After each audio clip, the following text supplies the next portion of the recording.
A Croácia nos surpreendeu, e aí eu falando a minha visão técnica, a Croácia nos surpreendeu no primeiro tempo, ficando muito com a bola, né, não deixando o Brasil ficar com a bola. E isso é uma coisa que irritava o Tite, né, o Brasil que não está com a bola. E a Croácia conseguiu controlar bem o jogo, principalmente no meio campo. Eles também não ofereceram perigo, mas também não deixaram a gente oferecer esse perigo. E no segundo tempo isso melhorou um pouco, né? E aí a gente chegou algumas vezes, antes de sair o gol do Neymar. Depois que saiu o gol do Neymar, aí surge um monte de situação. Fala, pô, deveria ter feito isso, deveria ter feito aquilo, mas, cara, assim, se a gente for ver o lance, são algumas sequências que você fala, meu, isso aqui parece que tá escrito.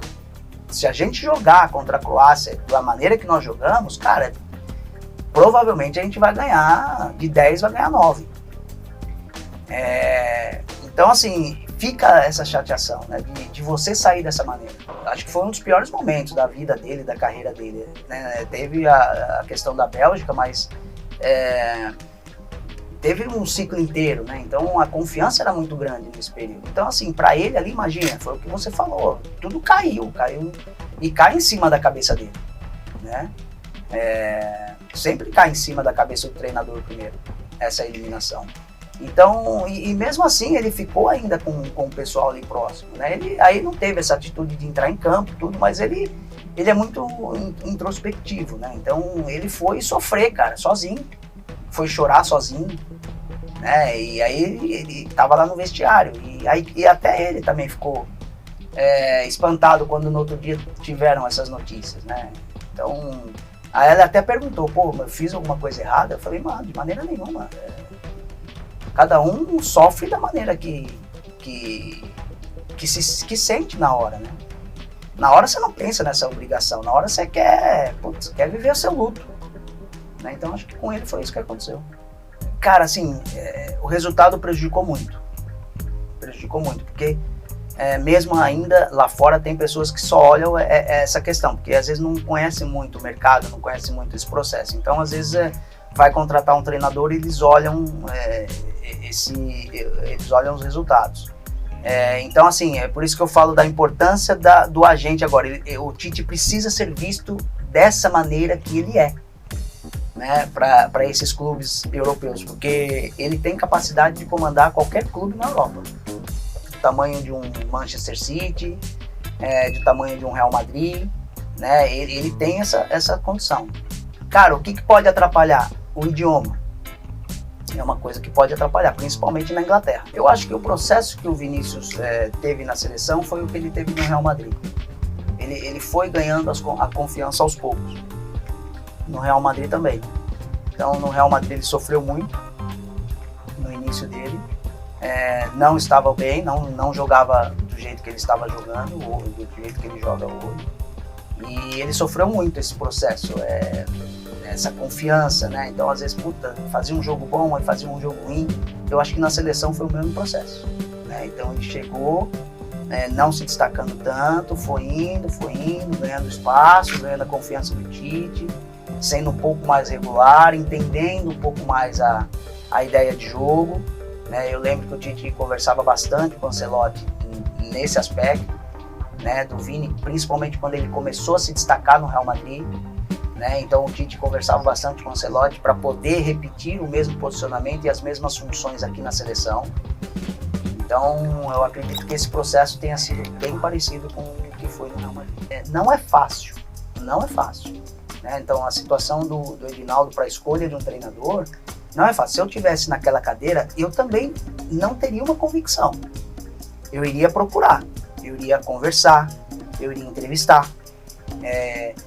Então, assim, para ter essa convicção, eu iria ter num certo momento, mas se você falar hoje, eu não teria essa convicção. Então, assim, tem que conversar, tem que ver, qual é a proposta, né, o que eu espero da seleção brasileira. E aí eu vi muitas pessoas falando, né, o Ancelotti sim, no momento não, né? Então eu também compartilho um pouco, porque assim, se fosse perguntar a minha opinião, qual é a primeira opção? Treinadores brasileiros. Essa seria a minha primeira opção. ir atrás de treinadores brasileiros, fazer essa entrevista com o que eu poderia pensar que serviria, né? Que teria o perfil da seleção brasileira. Cara, na entrevista, eu não sentindo firmeza e não tendo essa convicção, aí eu partiria para o estrangeiro, né? E partindo para o estrangeiro, eu partiria para os melhores do mundo. E o Ancelotti é um dos melhores do mundo. Você jogou uma Copa do Mundo. Sim. Você ganhou uma Copa do Mundo. Que para mim, acho que vai demorar mais uns 100 anos para a gente ter uma seleção igual àquela. Vai demorar Naquele bastante. nível, Vai demorar eu não acredito bastante. mais. A própria seleção de 2006, que não foi campeã. Era uma puta seleção. Era de nome de jogadores. Mas 2002 2002. era uma coisa assim descomunal. Era. Era descomunal. E hoje, Júnior... É a nossa geração, né? Porque assim, em 94 campeões, 98 vice, 2002 campeão. E a gente que disputou e sabe a dificuldade que é uma Copa do Mundo, isso não é normal. A gente chegar em 3 Copas seguidas assim em finais. Mas, Juninho, aí a gente olhava aquela seleção, a gente ia pro jogo e falava, porra, do caralho. E eu percebo que as seleções que vinham jogar contra o Brasil se tremiam. Sim. Porque o cara olhava pra cara o Ronaldo, o cara olhava pra cara o Rivaldo, o cara olhava pra cara o Gaúcho, o cara olhava pra esquerda o Roberto Carlos, olhava pra direita o Cafu, olhava pro banco, você, Kaká. Era um absurdo. Hoje, minha opinião, Juninho, o torcedor ele não tem tesão nenhum na seleção. Hoje o torcedor mal conhece os jogadores. Tem jogador que se não tiver um crachá, ele não conhece.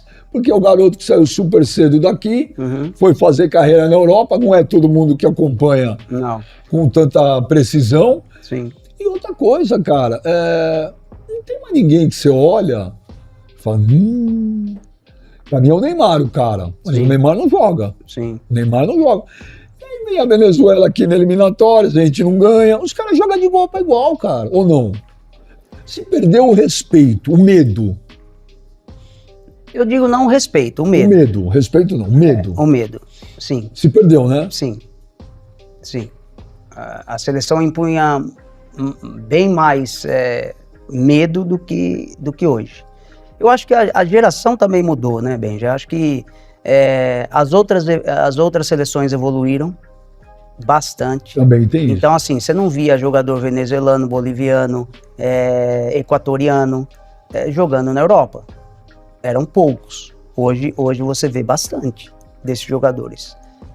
Estamos falando aqui da América do Sul, né? Fora as equipes europeias, equipes africanas, né? Que muitos africanos jogando na Premier League, né? Jogando em principais competições europeias.